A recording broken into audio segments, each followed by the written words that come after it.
গণহত্যার মামলায় ফাঁসির রায়ের পর এবার দুর্নীতির দায়ে ২১ বছরের কারাদণ্ড দেয়া হলো সাবেক প্রধানমন্ত্রী শেখ হাসিনাকে। রাজধানীর পূর্বাঞ্চলে প্লট জালিয়াতির ৩টি মামলার প্রত্যেকটিতে শেখ হাসিনাকে ৭ বছর করে মোট ২১ বছরের কারাদণ্ড দিয়েছেন আদালত। এছাড়া তার ছেলে সজীব ওয়াজেদ জয় ও মেয়ে সাইমা ওয়াজেদ পুতুলকে ৫ বছর করে কারাদণ্ড দেয়া হয়। সরকার প্রধান হয়ে এমন জালিয়াতিকে রাষ্ট্রের সঙ্গে বিশ্বাসঘাতকতা বলে মন্তব্য করেন বিচারক। এই রায়ের মাধ্যমে এমন দুর্নীতি ভবিষ্যতে বন্ধ হবে বলে প্রত্যাশা দুদকের আইনজীবীদের। মুশফিকুর রহমানের রিপোর্ট।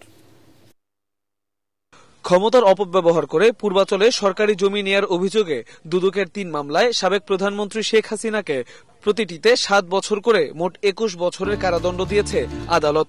পাশাপাশি তার মেয়ে সাইমা ওয়াজেদ পুতুলকে ৫ বছর ও ছেলে সজীব ওয়াজেদ জয়কে ৫ বছর কারাদণ্ডের সঙ্গে ১ লাখ টাকা অর্থদণ্ড দেয়া হয়। বৃহস্পতিবার ঢাকার পঞ্চম বিশেষ জজ মোহাম্মদ আব্দুল্লাহ আল মামুন এই রায় পড়ার সময় পর্যবেক্ষণে বলেন, ভুয়া হলফনামা জমা দেন শেখ হাসিনা। টানা ৪ বারের প্রধানমন্ত্রীর এমন জালিয়াতিতে দুঃখ প্রকাশ করেন বিচারক। বলেন, এই প্রতারণার মাধ্যমে তিনি রাষ্ট্রের সঙ্গে বিশ্বাসঘাতকতা করেছেন। ৭ বছর করে ৩ শতা ২১ বছর এবং ওনার জরিমানা হচ্ছে ৩ লক্ষ টাকা, ১ লক্ষ টাকা করে ৩ লক্ষ টাকা, অনাদায়ে ১৮ মাস বিনাশ্রম কারাদণ্ড ৬ করে। সাইমা ওয়াজেদ পুতুল যে মামলার প্রধান আসামি, তার সাজা হচ্ছে ৫ বছর। উনি একটি মামলারই আসামি, তাই ওনার সাজার মেয়াদ ৫ বছরই। সজীব আহমেদ জয়, উনি যে মামলার প্রধান আসামি, ওই মামলার ওনার সাজার মেয়াদ ৫ বছর এবং ১ লক্ষ টাকা জরিমানা। টানা তৃতীয়বার অর্জন করেছে দেশের সেরা সুপার ব্র্যান্ড স্বীকৃতি বসুন্ধরা টিস্যু।